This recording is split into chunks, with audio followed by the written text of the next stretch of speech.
As someone who enjoys getting dirty and going off-road, it's fun to see automakers embrace that side of things. This is a world that is steadily growing. For years, it used to be your weird friend who had that old crusty Jeep would tell you about the great weekend he had in Moab. You'd be like, all right, bro. But now everybody's going camping, getting dirty, just having a great time. So automakers are seeing that. That's why cars like this exist. This is the Honda Passport TrailSport, the new one. And that is not just a badge anymore. This thing's legit.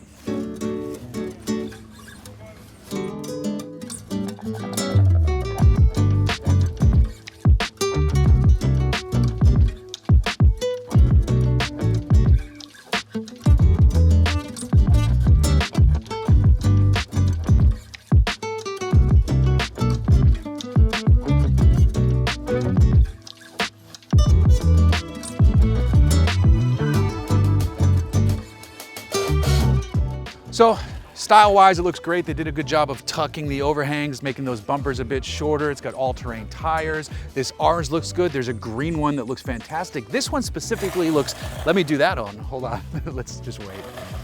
You've made a powerful enemy today, my friend. Virgin Pina Colada noise aside, because we are in Puerto Rico, this thing looks awesome. This is the HPD version, so it's got a few extra pieces like these awesome retro-ish wheels, the white finish. You can get them in a black finish.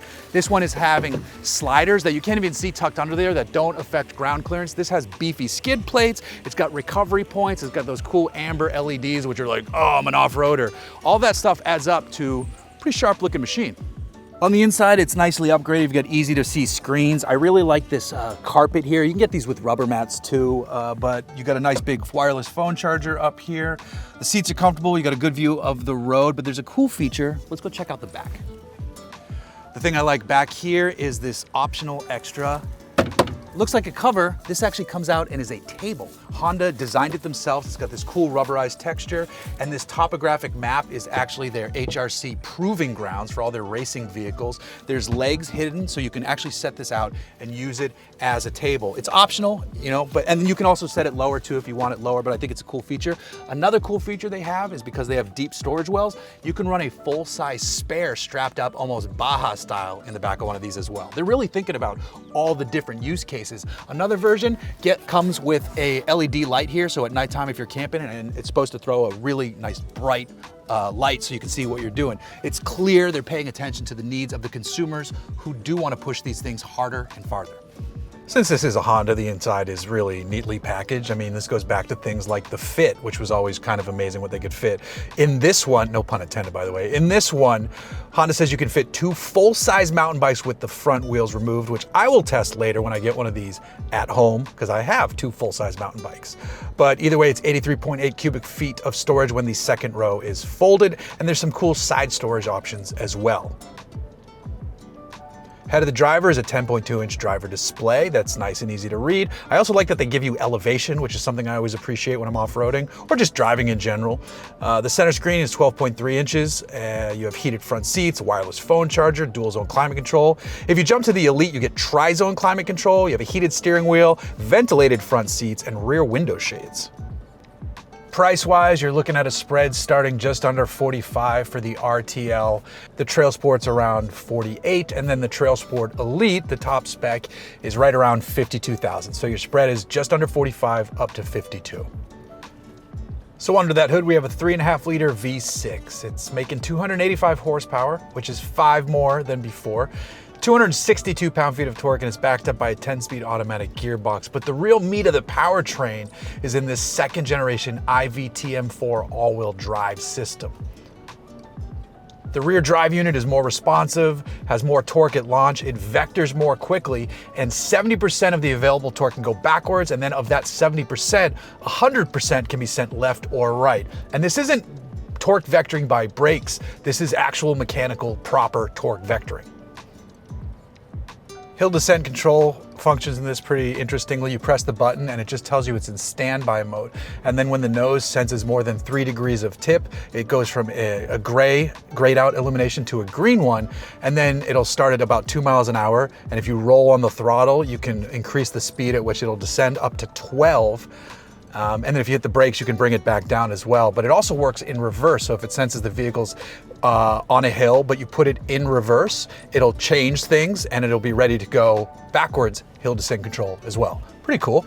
So this is a pretty familiar Honda formula, 3.5 liter V6 up front, automatic gearbox, and a comfortable interior space. Well designed, well thought out. There's no surprises on road with the Passport TrailSport, but it's pleasant, it's nice, it drives really comfortably, even with these all-terrain tires. It's smooth, and coming to a place like Puerto Rico is actually a perfect place to test a vehicle like this, because while the roads are mostly in great condition, not all of them are, and there's some bumps and ruts and stuff you can use to really feel the suspension and the tires and the comfort of these seats all working together to deliver a pretty comfortable package. And you get a mix of the lower speed stuff. There's a few spots to test out some higher speed stuff, but this is a Passport TrailSport. It's not a Civic Type R, so I'm not trying to crush it on these roads back here, but I'm cruising through beautiful beach towns, seeing wonderful stuff. Lots of Monteros of all vintages being used as they should be used properly. You know what's up down here in Puerto Rico. It's a beautiful place to test a wonderful vehicle like this, but it isn't on-road where I really want to see what this thing can do. The truth is you want to be somewhere out here. This is the Passport TrailSport, so let's get it dirty. I am currently off-roading somewhere in Puerto Rico, currently engaging the hill descent control functionality, which is working just fine. And this is going to be a great place to test what this thing can actually do. It was nice enough on the road, but I want to get this white paint filthy. There we go. Okay, so I've freed you from your prison, and this is getting hot, that's not great. I've freed you from your prison so you can see what I'm talking about with the hill descent control gauges. Right now, it is in gray because it's in standby mode, but if once the nose pitches over a certain amount of degrees, it'll go green. And I will show you that when the vehicle in front of me does its thing. I also like that it shows you, the taillights when your foot's on the brake. There's the elevation. This is the button to enter the hill descent, drive modes, and this controls transmission basically, but you can shift it yourself with the paddles if you so desire. Let's see, let's start our descent. Okay, so you can see that it's green now. So I just have it in 2. I'm gonna give it a little gas, bump it up to 3. My foot's not on gas or brake. It's just cruising, nice and easy as we come to the bottom of the hill. To give us a good idea of what this Passport can do, Honda set up its own off-road course they called Passport Park. So naturally I had to make some Jurassic Park jokes. Welcome to TrailSport Park. Ha-na-na-na-na. Ha-na-na. But that aside, this was designed to be low-speed technical stuff that put the Passport, on angles, pitches, and stuff so you could see what it would do and what it would feel like while you were out there. And it was a nice little display of what the Passport is capable of. And I also think this is stuff that the average owner will never put their Passport through, but it's very nice to know that they absolutely could.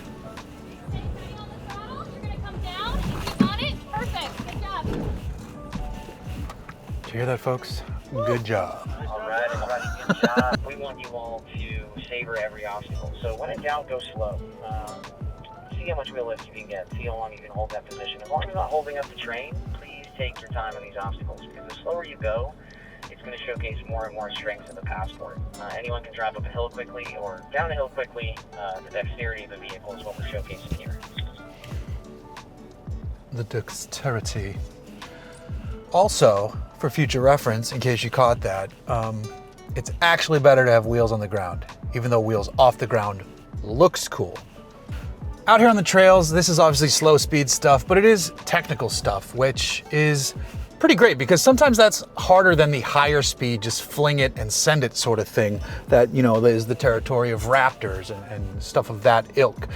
This slower speed technical stuff is where, you know, you really see what a vehicle can do in terms of moving around and getting up and scrambling around on things. And it's probably more common for more people to have stuff like this, like single back or switchback type stuff, single trail switchback, instead of wide open desert. That only exists in certain parts, whereas this stuff is everywhere. You know, the trees will look different, but the trails can feel the same. Less iguanas, though, back home than I'm seeing here, which is awesome. Puerto Rico is beautiful. So I like being, I love going fast. I love getting things sideways and slidey and dusty and dirty, but slow and technical does really show you what a car can do. The steering feels great out here. The brakes feel happy and responsive. All that stuff is great to see in a vehicle like this. Now, what could they do to take TrailSport farther? Obviously, next steps from here involve locking diffs and suspension upgrades. But I don't know if we need to go that far, because then price, complexity, and is that what the buyer of this really wants?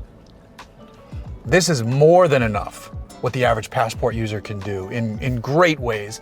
And that's before diving into some of the accessories that are available to stuff like this.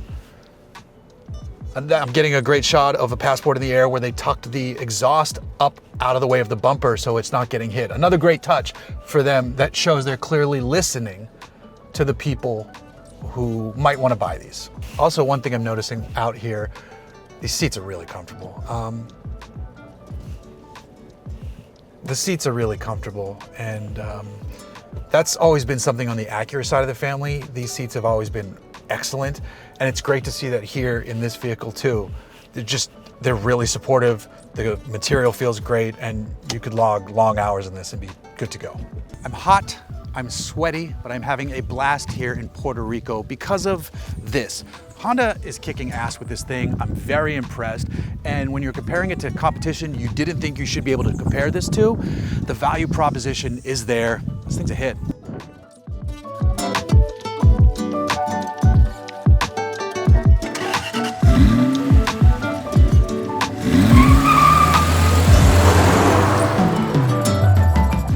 So it's humid and hot out, which is why my hair has gone full Adam Scott in severance mode right now. I don't know what's happening here, but that's not important.